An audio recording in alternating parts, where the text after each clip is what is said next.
everyone for being here. Praise the Lord. Please let me know if you can hear me clearly. It's the first thing I always do in the beginning of these StreamYard live streams. I see Chris is here, Danielle is here, the rest is here. Please let me know in the live chat. I know you're here too. So know there are more of you over here. Please confirm to me if you can hear me clearly, please. Thank you very much.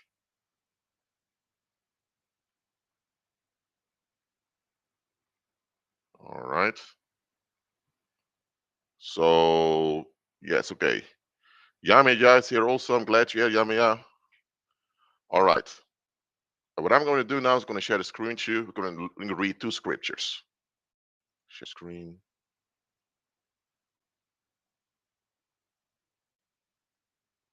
All right. Let me see. Joanna is here too. So, and Maria Garcia is here too. Okay. So I'm going to read this for you. It's from, hold on. It's from Ephesians chapter 4, verse 17 till 20. All right. And this is what it reads. This I say, therefore, because in the previous verse it talked about how we ought to operate as a union in Christ, because that's where the fullness of our well-being is. You can read that yourself. I'm going to read verse 17. This I say, therefore, and testify in the Lord, that ye, talk to us, believers, henceforth, just from this moment on, walk not as other Gentiles walk, in the vanity of their minds. Why does use the word Gentiles? Because the people from Ephesus were Greek, and there were also other ethnicities over there. So the Apostle Paul was addressing Europeans. He was not addressing fellow Israelites. So that's why I use the term Gentiles, because in his mind, if Europeans reading these letters or reading this message, or people who are not from the tribes of Israel, that's why I use the word Gentiles, just so you understand that. He's not use the word heathen. Heathen means someone who is invested against the Heavenly Father. They can be an Israelite or they can be a Gentile, and heathen is someone who's invested against the Heavenly Father. Okay, use the term Gentiles. So don't walk anymore as the other Gentiles walk, like the world is walking. So don't follow society, right? Because they're in the vanity of their mind.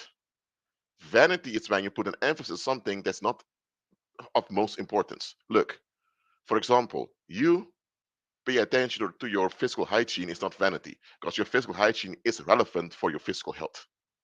But if you spend hours in the mirror doing makeup, now that is vanity. Now, it's one thing to want to look good to other people, that's fine. If you get obsessed with looking good, that's vanity. It's one thing to want to gain honor from other people, but to become violent and demand recognition, what they call respect in the world, that's vanity. So vanity is anytime you push too much emphasis on something. That something with emphasis on can be something important, indeed. But if you put too much emphasis on it at expense of other things that are also important, that's vanity. So before I continue, is it clear unto you what vanity is? Is it clear unto you what vanity is? Let me know in the live chat. I see Tammy's here. Glad you're here, Tammy.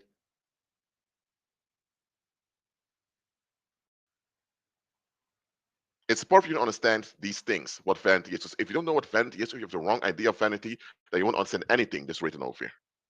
So vanity is anytime you put too much emphasis on something important. It's something important you put the focus on, but you put too much focus on it at expense of other things that are also important. So that shows you people that operate in vanity, they're not balanced. For example, someone may put a lot of emphasis on their outward appearance, because indeed your outward appearance affects how people treat you. But at the same time, the same individual has a lot of guilt and shame they need to process out of their system. So then putting all the emphasis on their external looks is vanity. I'm not saying the external looks are not important, but what's also important is their mental health. So if someone puts a lot of emphasis on their outward appearance, but their mental health is deteriorating, then they're operating in vanity. They're not balanced. You may have a mother, for example, that's so into um, making children happy that she ends up pampering her children and the children become uncomfortable. So she's spoiling her children. Is she a bad mother or a bad individual? No. But she's not balanced, and because of that, she overemphasizes making children happy instead of training the children to be stable adults. So vanity is anytime you're unbalanced in your priorities. So again, write it down for yourself. Vanity is an imbalance in priorities. It does mean those priorities are not important, but you're not balanced in them. So this shows you over here that worldlings are not balanced. So all worldlings have some type or some degree of vanity in them. We all did. Well, before we became born again. Now, vanity does not mean you're evil. It doesn't mean you're a bad individual. It simply means that you're not balanced in your priorities. All right? Now, read further, verse 18. Having understanding darkened,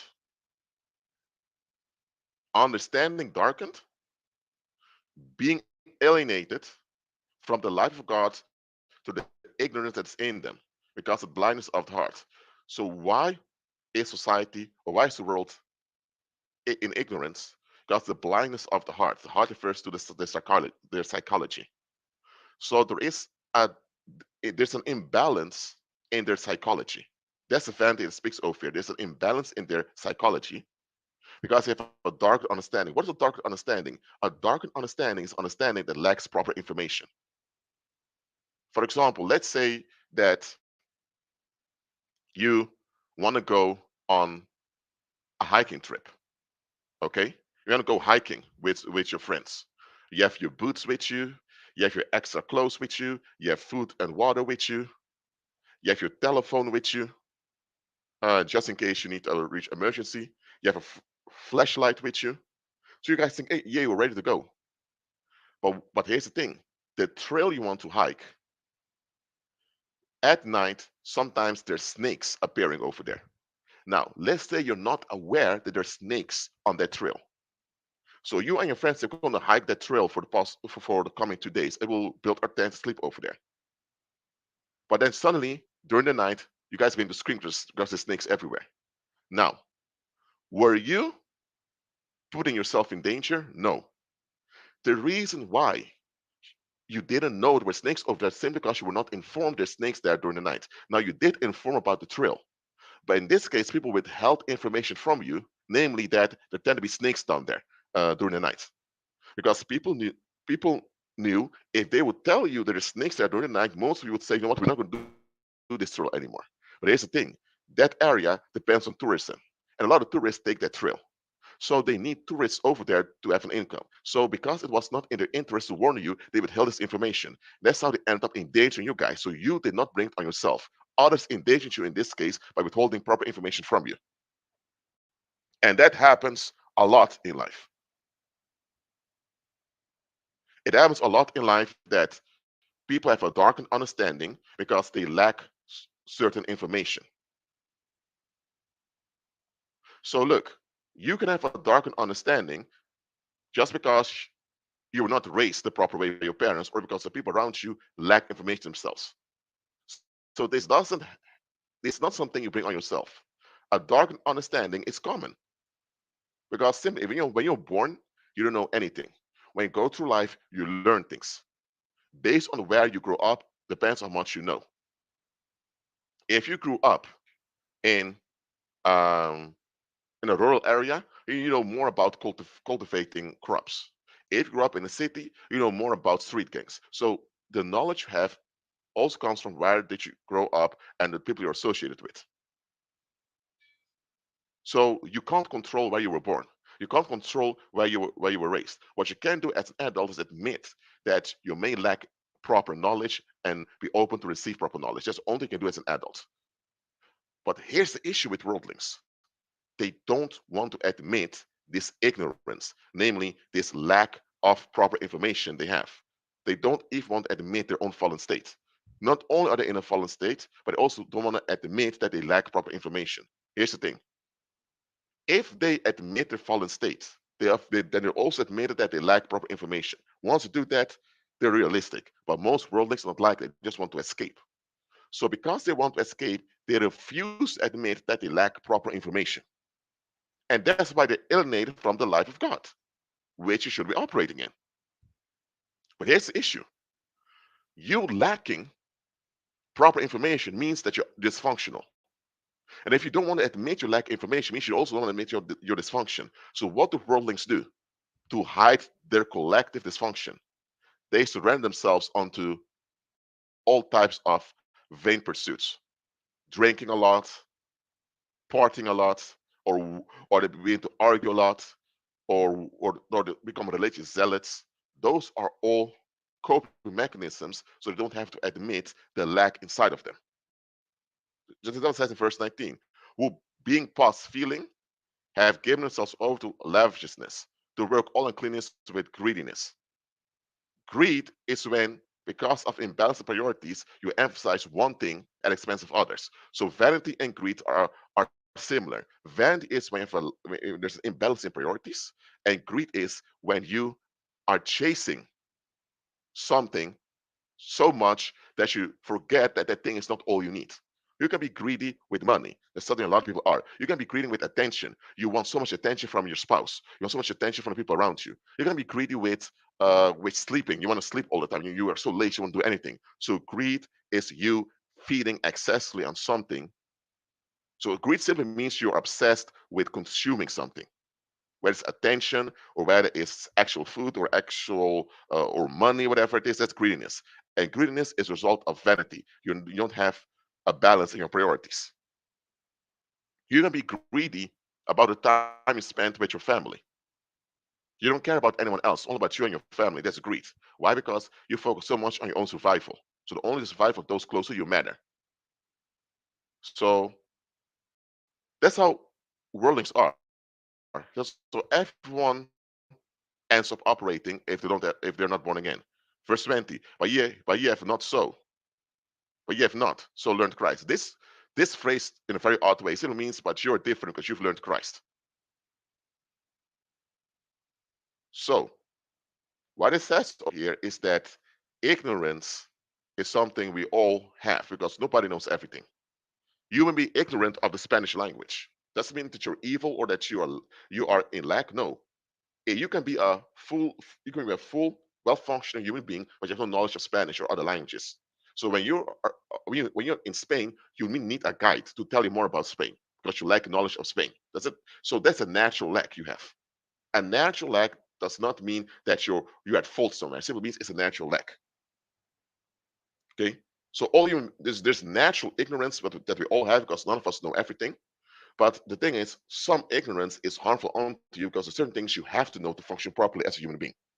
All right. Now, now I'm going to go to um, Hosea, it's Old Testament, chapter 4, verse 6. A lot of you know this verse over here. A lot of you do. That's been used and abused by many churches. Let me read it. My people are destroyed for lack of knowledge. Oh, hold on. This used often. But why do we have lack of knowledge? Because thou hast rejected knowledge, I will also reject thee, that thou shalt be no priest to me. Seeing thou hast forgotten the law of thy God, I will also forget thy children. Let me explain this. God is not literally rejecting those people.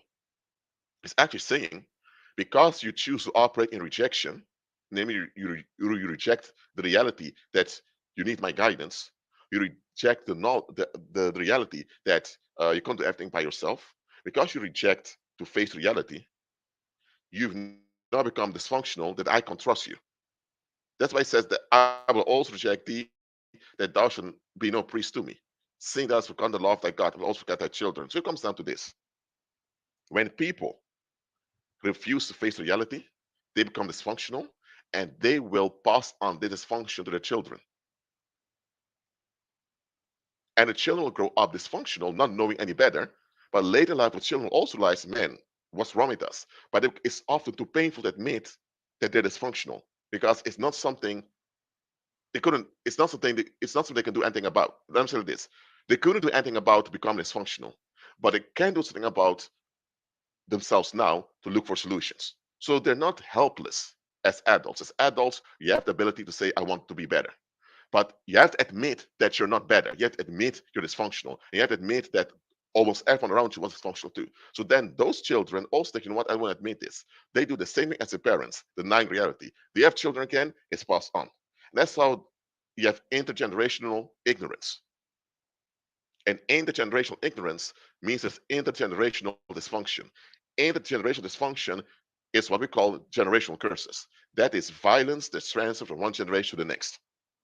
For example, it can be that in your community, it was the norm in the past, like till recent was the norm that aunties and uncles would beat the children of their brothers and sisters. But since child protection services came into place, a lot of the people in community realized, hold on a minute, why are those grown folks beating children? What goes on over here? Because centuries ago, this pattern of victimizing children began, and the children unconsciously passes on to their children and went on and on and on. Till child protection services were established, people realized now this is not natural for adults to be so resentful towards children. What the heck is this? But if you grew up in a community where you were beaten by your parents, your aunties, whatever, you are brainwashed to think it's normal and acceptable for an adult to take out their issues on younger and weaker people. So now when you have the government becoming tyrannical, you tend to agree with the government because you already have been shaped to accept being abused. So in your mind, the government has a right as the bigger parent to take advantage of you. Now, when you say this to people openly, they'll say, "Get out of here." I don't really think that, but their behavior shows that that's what they believe. So people that are not balanced, they may not even realize how dysfunctional they are themselves. For example, someone can be an alcoholic; they drink all the time. You tell them you're an alcoholic, you need help, man, you drink too much. They tell you, come on, man, have this under control. I'm not on the street screaming all of that, and it's true. They're not on the street screaming nor driving drunk. So they're not, let me say, they're alcoholic. Their alcoholism is not as bad as many other alcoholics, but it doesn't mean they're not an alcoholic. Because once you admit they're an alcoholic because they drink too much, now they need to face deeper issues. That could be scary. So what I'm saying is, in the world, people tend to compare themselves to those who are worse off than them. And based on others being worse off than them, they think, Hey, I'm doing well because I'm not at least I'm not homeless. At least I'm not in prison. At least I have people around me that look after me. So people in the world tend to look down on those worse off than them, and that's the basis for feeling good about themselves. So their self-esteem, their mental health relies on others being worse off than them. Is this clear onto you? Let me know in the live chat. Is this all clear onto you? Let me know.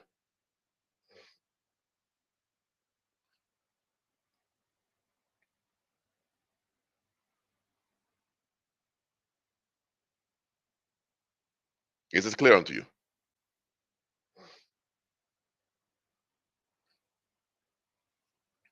I see Avid is here too. I'm glad you're here, Avid. Okay.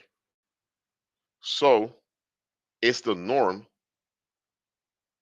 in our species that people want to be ignorant. They don't want to find out the truth and they don't want to have solutions. It's the norm, unfortunately. Now, I want to talk about the following thing that's common in the Western world. It's called the blissful ignorance effect. Yes, it's something from psychology and sociology. And I'm a sociologist, so I'm familiar with these things. What it comes down to is that psychologists and sociologists, and to some extent also anthropologists, they've conducted research on the public. This began somewhere in the 1950s, I believe, and continued on and on and on. And they figured out that a lot of people do not want to know the other side of the story. You know what? You can type in blissful ignorance effect in Google yourself and get results, or you can go to a library and type this in and find books about it and study this. But right now, I'm going through this very briefly. We're not going to go through all of it. I'm going to do it quite briefly. Okay. In behavior studies, the blissful ignorance effect is when people who have good information about the product are not expected to be as happy with the product as people who have less information about it. This happens because the person who bought the product wants to feel like they have bought the right thing. However, if the person already knows how the product works, they have a tougher time trying to justify the product to themselves. if it has any problems. This effect illustrates how consumers' goals subsequently change after they have made their purchases. People crave for precise, detailed information in their decision-making stage.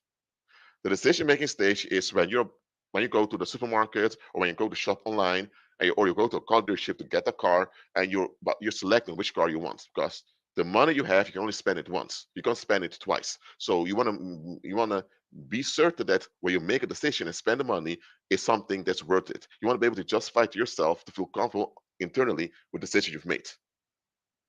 Let's just further. However, after making a choice, priorities shift as people want to be contented with a decision. In order to achieve this, information vagueness possibly increases content and acceptance of that decision by considering the full picture and justifying the decision made. Okay, let me read this, then I'll continue with the live stream. An experiment to test the blissful ignorance effect, two groups were created and told information about the product. The first group was told about the manufacturer's claims and given research from an outside company. The second group was given minimal information about the product. At the end of the experiment, the subjects were interviewed, and researchers found that the subjects in the second group had expected the product to perform better than the first group had.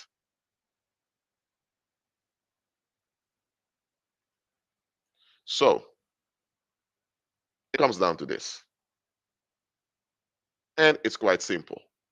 People, they want to have, how should I say it?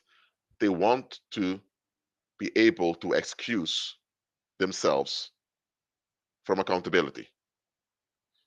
A lot of people out there, they do not want to be told, um, sir or ma'am, you were scammed, or you made the wrong decision, or you made a decision but it wasn't based on the full knowledge. So that is why.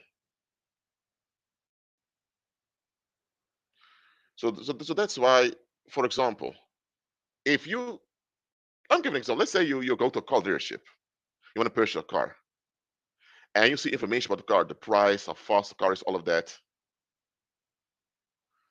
But let's say now you get detailed information about the car. If you get detailed information about the car, you're also informed about the possible side effects of the car. Okay, maybe this car takes a lot of gasoline from you. Let's say there's a car, but this car requires a lot of gasoline.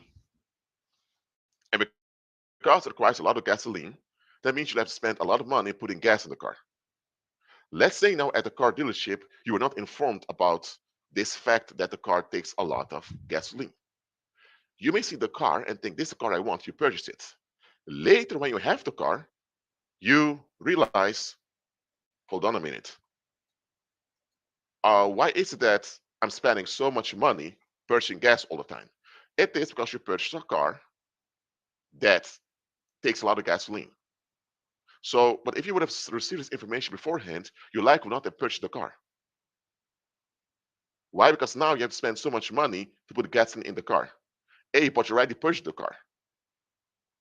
Bring the car back is not an option because it already has miles on them. So even if you can bring the car to a second-hand car dealership, and they will give you some money for it. But then you have to admit, I made the wrong decision. This wasn't a good decision for me, and that's something a lot of people want to avoid. So when people see something they're happy about, they don't do this on purpose, but unconsciously, a lot of people they want to edit out anything that they don't want to hear. You see this when it comes to sexual relationships often. You can ask any dating coach about this, but you don't have to because I'm going to explain it to you.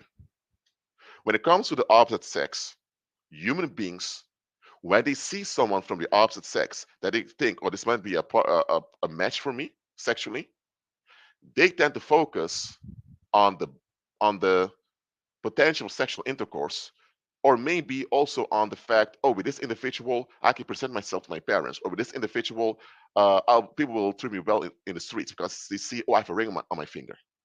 They tend to envision all the beautiful possibilities they have with this individual. But at the same time, they refuse to do their due diligence and examine what the individual is. Because this, let's say you have a woman that sees a man and she so-called becomes infatuated with this man. The man is masculine, he has big muscles, he has a job, earns good money. So she gets so excited to want to be around this guy. The guy doesn't even have to make an effort to talk to her. She just is there all the time. But here's the thing. She forgets that this man used to be a little baby once. Another woman gave birth to him. So he was shaped by that woman that gave birth to him and by the father if father was around. He was a little child at the time. So a lot happened before you met this guy. You see him today with a job that pays well, with heavy muscle, all that, and get so excited over him. Hold on a minute. This man began as a little baby. He was pushed out of a woman just like you were pushed out of a female too. So there may be things about him that are dysfunctional, or there may be things about his past that he needs to process. But often the female would focus so much on, oh, this guy is so great, he's so funny, this and that. She'll be so obsessed with how good the guy is. And she, because that is vanity, because she does not consider the other parts about him. So maybe one of her friends tells her, okay, you're so in love with this guy, but haven't you know this guy is a bit socially awkward? And she doesn't want to hear it, or she downplays, oh yeah, it's a bit socially awkward, but you know that can change. It's just a temporary thing. She tries to downplay everything. Why? Because she, having a worldly mindset, wants to escape, and this guy is the escape she's holding on to. So that's why she only wants to hear confirmation that this is the right thing she wants. That's a confirmation bias. So she gets with the man. She even marries the guy. And during their marriage, now there's their marriage problems. Now there's domestic violence. And now she's in a divorce.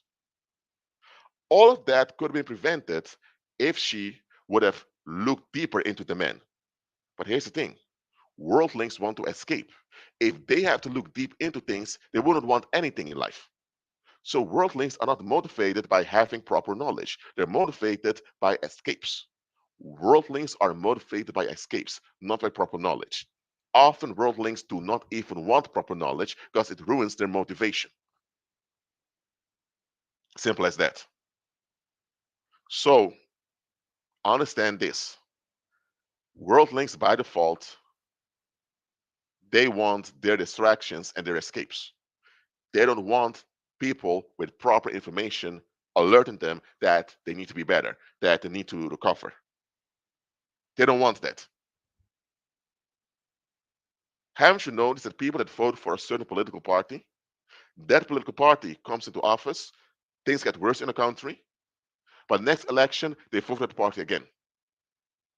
And then you ask them, why did you vote again for the same political party that broke all the promises last time? And then they say, well, the party has some good morals, the party has some good values that I identify with. When you keep asking, say, well, when you keep asking, okay, but which values are you talking about? Then they will say, well, my parents, my fiance, or my wife, or my husband, all the people around me vote for this party. So I don't want to be in conflict with them by not getting along with them. So that's why I voted for the party too. They won't admit this immediately, but first they will say, I just voted for the party because, oh, I'm a liberal too, I'm a conservative too. The party has morals I stand behind. Or they will say, oh, the party is against something I'm against. They may say I'm against abortion. So this party is against abortion, that's why I vote for the party. Or they say I'm all about financial independence, that's why I vote for the Republicans. They'll come with all types of excuses. But when you actually go to the root, they have to admit, listen, it was easy for me to vote for this party. Or I just wanted someone to validate my feelings. And this guy validated my feelings. That's why I wanted to give him a praise. So in both cases, either they just want to get along easily with other people, or they just want someone to validate their hurt. It's both escapism. But they won't admit this from the start. You see this often when it comes to politics, people often stand behind things they know very well will not work. Why? Because they don't want to admit that, you know what, we've invested in something that will not benefit us in the long run. Okay, if we change now, we need to face the discomfort of change because changing can be uncomfortable.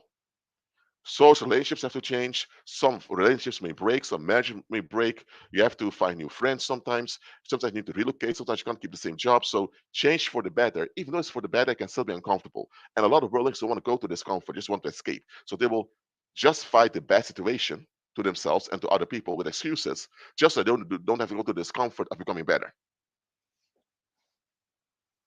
For example, um, s- for example, a man may have abandoned his wife and his children to go after some young female that he met online, and later he comes to the conclusion this woman was hoeing around and she was doing this to multiple men. But he read this for divorce his wife. So now he has to realize now I made a dumb decision abandoning my family. What was I thinking? But if he admits this, listen, he already divorced his wife. So to face this, he has to admit, man, I had wrong expectation of marriage. I hurt my children. So if he has to admit the fact that he actually abandoned his family and did all of that, he was selfish, he will lose his reputation. People see you're unstable as a man because you abandoned your own family. So now he'll come up with excuses saying my wife didn't satisfy my sexual needs, or we just didn't match to one another, or we grew apart from each other. He'll come up with excuses to justify why he left his wife. He will not admit, I just wanted to escape. And this young woman was an escape to me. That's why I thought, I'm get rid of my wife, the children are burning onto me, I want to escape. Instead of admitting how unbalanced, how unstable he was, that he longed to escape so much, he will say, oh, he will come with any other excuse, even blaming his children and his wife so that he doesn't want to admit I was unstable. Because if he admits this, then all the other things he needs to admit too. So even in politics, this happens. Because one thing you need to understand about politics is all about the public hiring hitmen to do the victimization. Let me explain. The public wants to escape. But life does not work that way. You have to face things whether you want it or not. So the public gets upset because they can't always escape. Them being upset, charge them negatively. This negative charge affects their own health and it brings disharmony and violence and conflict in the community. Nobody's put up with violence. Nobody wants to put up with a bad atmosphere. Nobody wants any of that. They all want ease. They all want to escape. But escaping is not how life works. So eventually, they will look for victims to blame for their unrest. And when once the public finds the victims, now they want decisions to be made against the victims. But here's the thing, they don't want to just go out there and slap the victims around or kill them, because that is going to reveal how horrible and unstable they are. So now they want other people to do the dirty job for them. And there comes the politician that will come with a policy that will harm the economy. This politician harms the economy and some harming the victims people hate.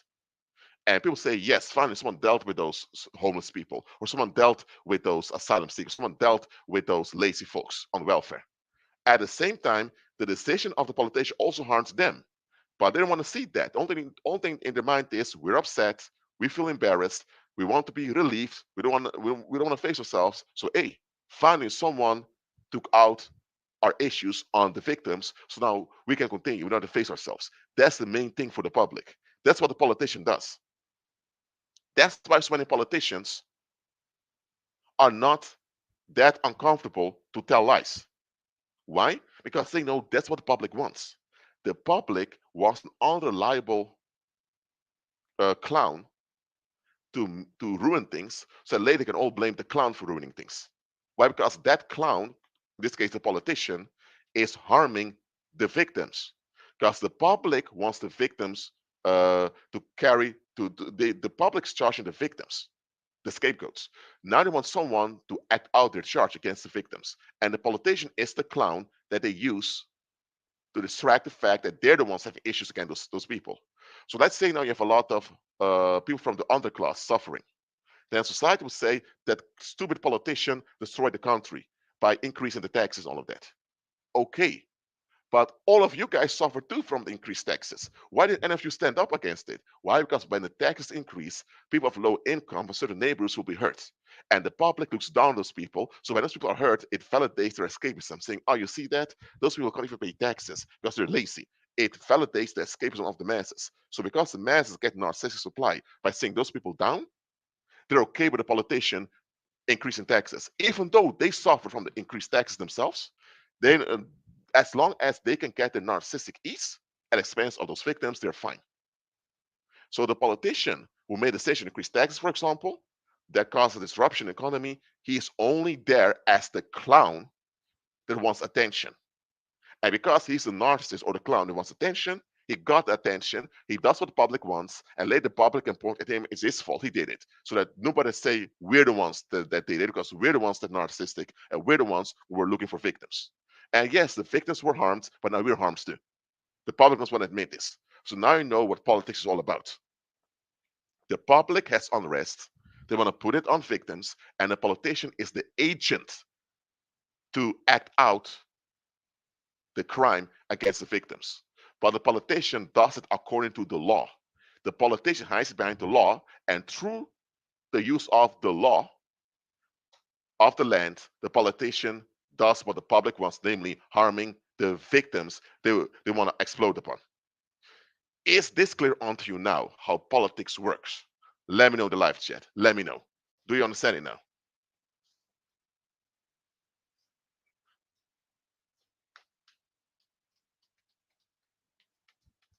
Is it clear unto you?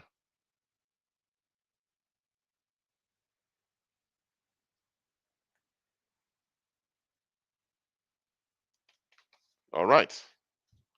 So that's why it doesn't. Let me say like this: vote.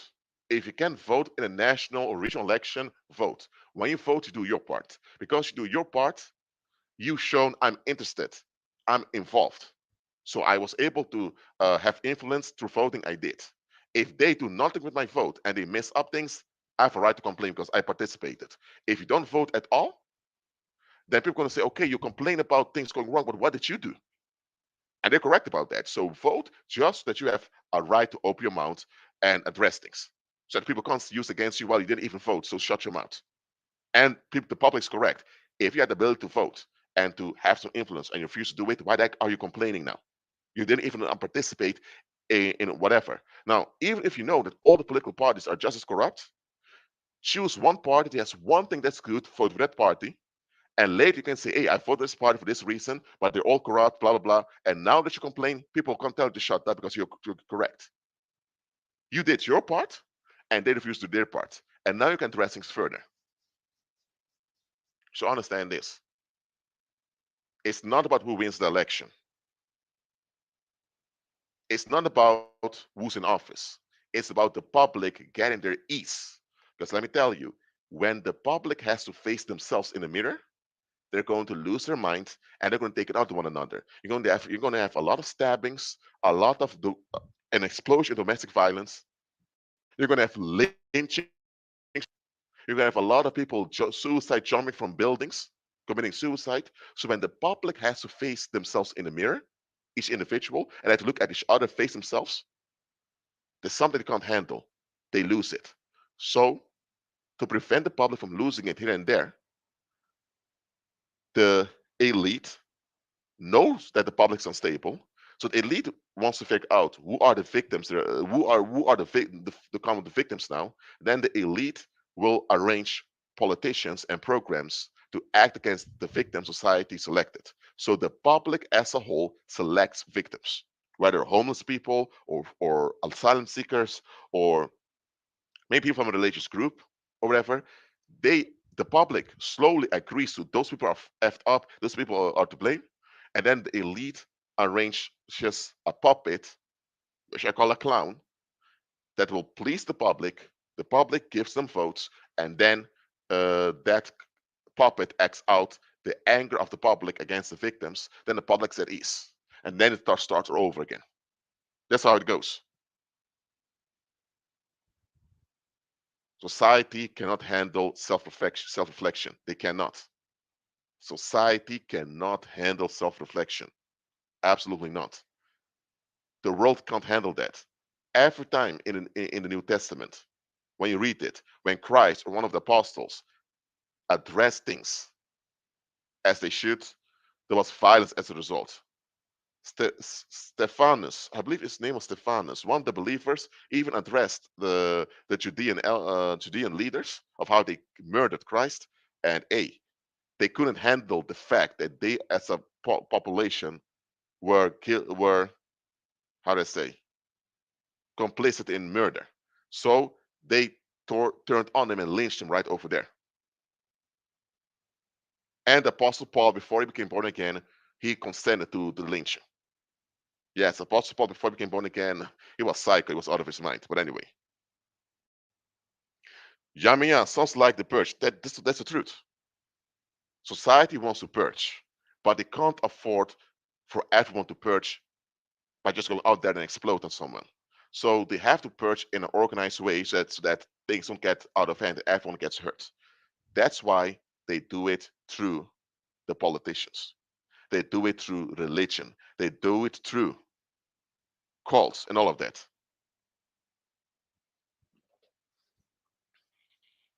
Yes, that's how the masses are. So that's why society promotes blissful ignorance, because they don't want you to know what the deal is. The deal is as follows: you have a population of unstable adults. They're unstable because they don't want to admit that they need the guidance of their Heavenly Father. So when they were children, it was something. Now they're adults. They need to admit we need the Heavenly Father. They want to face this. So the majority of them are dysfunctional, and they don't face the dysfunction. The dysfunction causes conflict. They don't want to deal with conflict either. So eventually tensions increase. And now that same public that's unstable, that doesn't want to face anything, now there's an elite. That means devil worshippers who take advantage of the public's instability, and the elite hides behind the public by taking action against the public's victims. And the public's victims see, oh, both the elite and the public's against us. Why so many people against us? And so they realize, hold on a minute, they're all in this together. And often it's the victims of society that become strong believers. But here's the issue: if you're a child growing up and you see this, you may decide, I don't want to live anymore, because it this is human beings. This is how human beings in general are. When you read history, when you read history books and see how they used to behave in the past, you think, whoa, is this human species I'm part of? You would think, man, I don't want this. So what do? They cover up this sadistic lust for victimization. Yes, the world, or what you call society, has a sadistic lust for victimization. Not only do they want a physical leverage over you to harm you physically when they get pissed off at you or upset with you, not only do they want the physical leverage over you to either kill you or dismiss you or disable you when they're fed up with you, they want the entitlement, they want the right to do it too. They call it free will or sovereignty or privacy, whatever term you come up with. They want the right to do that also. And the elite give into this illusion that the public has the right to victimize their own. So the elite exploits the public. Because of that, they have ease in life, and the public discharges all their dis-ease on the victims. And to cover this sadistic lust for victimization, which is satanic, they have a national flag, they have a national anthem, they have entertainment, they have all those things to make you believe this is the United States of America, or this is the United Kingdom of Great Britain, Northern Ireland, or this is the Kingdom of the Netherlands, or this is the People's Republic of China, or this is the Empire of Japan, or this is the Republic of Brazil. All the national flag is a sex sign that shows the men who has the right to victimize them. Now, you can use a national flag. If you're from the Netherlands and use the flag of the Netherlands, we people say, oh, you're from the Netherlands. You can use a national flag as an identifier. There's nothing wrong with that.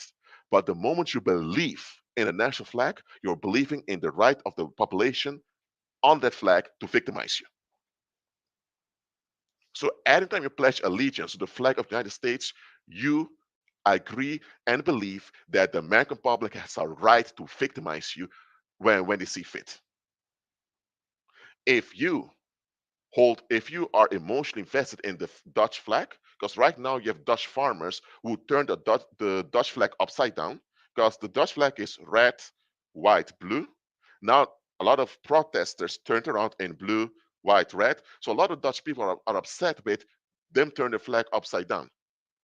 But here's the thing: when you're so invested in any flag, if you're Dutch and you're so invested in the Dutch flag, or if you're from Belgium, invested in the Belgian flag, or maybe you're Chinese, so into the Chinese flag, anytime you have this flag fetish in you, you are under a spell because you believe that the population on that flag has the right to dismiss your life, to reject you, and to take other issues on you. And a lot of people in the world, when you talk to them, eventually it will come out that they believe society has the right to dismiss them, reject them, and victimize them. A lot of people believe that. A lot of people in the world, they believe that society means the collective of adults that are escaping have the right to dismiss, neglect, and victimize them. That's why they won't go after the leaders of the country who are actually doing what the public wants. But they'll go after you or their children or anyone else that is an easy target because they believe that they don't believe they have actual human value, and they believe that others have a right to boost their value by using them. That's why so many people are so excited about the 9 to 5 because they really believe that what they call society has a right to take advantage of them. So they give in to this right of others take advantage of them, saying, "Hey, I'm working hard." That's why when the vacation comes, say, "Hey, I earned my vacation," and they get a pat on the back, "Man, you've worked hard all year. Have your vacation." They believe that society has a right to exploit, neglect, and victimize them. They believe that the public has a right to use them and throw them away like rubbish. They believe this. If they didn't believe this, they would have never got along with it. They don't believe they have any value. They believe the value comes from others using and abusing them. So that's why they're more than happy to be used and abused. And then they begin to compete with other people so they keep their position to be used. That's what's going on. It's quite insane, but that's what goes on here. But Rashid, some of those people, when you don't treat them a certain way, they say they act out on you because you disrespect them. Because if you don't give them the validation they look for, what they call respect, it reminds them that they have lack of self-worth. Because here's the thing: if someone treats you badly and you know your value, you think, "Oh, this individual's messed up. Let me get away with this individual." Simple as that. But if you lack self-worth and someone treats you badly, it reminds you of your own rejection towards yourself, and now you tend to be upset with them for reminding you of it. If you actually know your value and people treat you bad, you think, "Such a pity you treat me that bad. You know what? I'm going to pray for you. I'm going to move away from you. Let me continue. When you become better, I can reconcile with you." That's someone who actually knows their value. But most human beings don't know their value, so they get the value being used and abused by others. They really believe others have a right to use and abuse them. Can you have long-term safety with people that think they have a right to be used and abused? Let me know in the live chat. Is it possible to have long-term safety with people think that others have a right to use and abuse them? Let me know in the live chat. What do you think? Is that possible to have long-term safety with such people?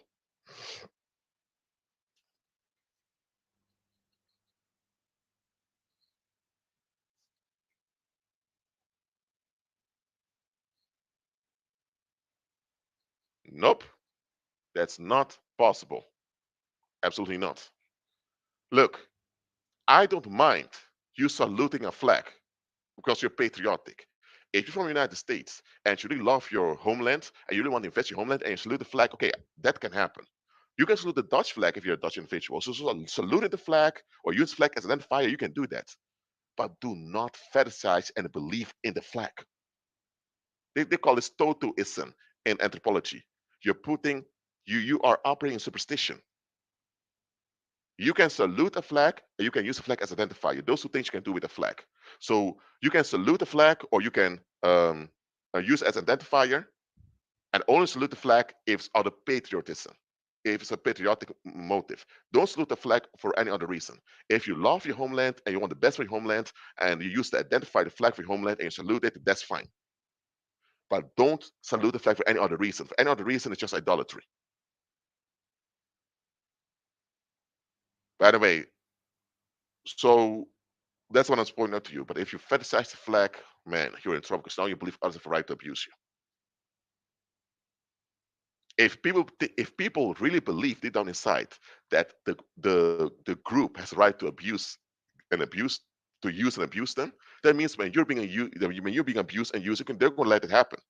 They're going to tell you, "Hey, Tammy, oh hey, Danielle or Joanna, why you girls so upset being used and abused, smashed and dashed? Who are you that nobody can use you nor abuse you? Who are you that people have to consider you that much? We're all taken advantage of over here. We're all being screwed up over here. We're all being neglected over here. Who are you that people have to watch out how they treat you? People that believe people that don't believe in their own human value, but therefore acquire their mental stability for being used and abused by other people. When you refuse to be used and abused, they're going to look at you thinking, what? But that's how it goes. Who are you? They're going to be offended with you. They're going to be upset with you. Look, that is why we cannot be unequally yoked with unbeliever states. We really can't do that. We cannot afford that. Absolutely not. So, society promotes blissful ignorance. And by the way, another thing, it's not smart to go out there and expose all the darkness. You can cause trouble, you can cause conflict. Don't do that. When you expose something, it should be because there's danger, and then you do something about the danger. If you're not exposed something just to do something about some danger, then you just want to make someone else look bad to get attention. Don't do that. People can see through it. Don't just go out there exposing things online just to get attention. Like, hey, I'm exposing things. No, only expose something when there's actual danger and you're about to do something about the danger. That's how you need to do. That's how it should be. There are times we need to withhold information what goes on. But what happens with society is that with society is much further. They want blissful ignorance. They don't want to know how you are being oppressed by society because they are society. They are the movement that we call society. So if society is harming you, they're the ones harming you indirectly, and they don't want to face this about themselves. So that's why they don't want to know when things don't go well with you. They don't want to hear about the issue you go through. They just want you to say, hi, bye, I'm doing good, you too. They want you to validate them so they can keep escaping. That's what they want. There's nothing wrong with being polite. There's nothing wrong with being courteous with other people. That's all fine. But when people begin to deny the actual facts around them, then it's gone too far. There's nothing wrong with being polite, kind, and considerate towards other people. But the moment this goes way too far, the moment people expect you to be all these things at your own expense or expense of your community, that goes too far. Look, if you stand up for yourself or fight back in society, it'll be used against you. Absolutely. You'll be seen as a troublemaker that will not work out well for you.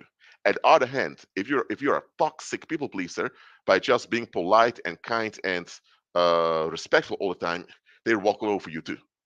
So how to deal with it? You need to know how these creatures are and how to be ahead of them. That's how you deal with them.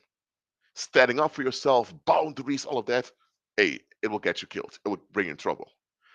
Just bending over and let them have their way with you, then you they won't turn out well either, and you're enabling harm on others also. Be flexible and practical as Christ taught us. That's how we need to be. All right. So, are there any questions about this topic? You can ask them now in the live chat because the class is over. If you have to go, you can go because there's not much more I'm about to say. So, if you have questions about the topic now, please let me know in the live chat. Thank you very much.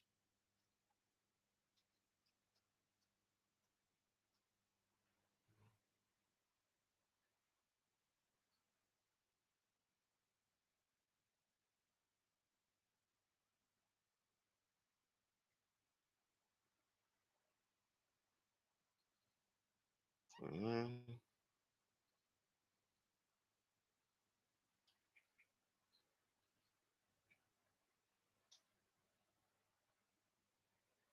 mhm.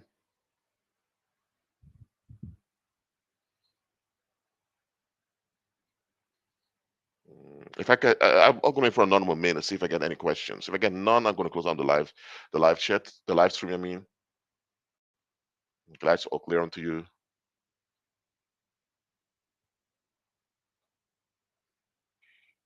So, what do you do about uh, the the sadistic lust of society? I already told you, as I told the previous in multiple live streams that I made. You have to be ahead of them by being flexible and practical. That's what you do. All right. I'm going to wait for 30 seconds more. If I get no questions, 30 seconds, I close down the live stream. Oh, we're below 1 hour, which is good. I never want to make live streams too long. Not only do a lot of people don't have a long attention span, but also If a live stream is short, not too short, but if it's short, it works better for you to process the information received. If live stream is 3 4 hours, you tend to have more difficulty processing information. That's why I want to keep it to 1 hour to 1 hour and a half. And it's just about to become 1 hour within just 2 seconds. Yes. All right. All right. I didn't get any questions over here. Thank you all for being here. Keep on agreeing with Christ. Be at peace. And I'll see you next time. Shalom. God is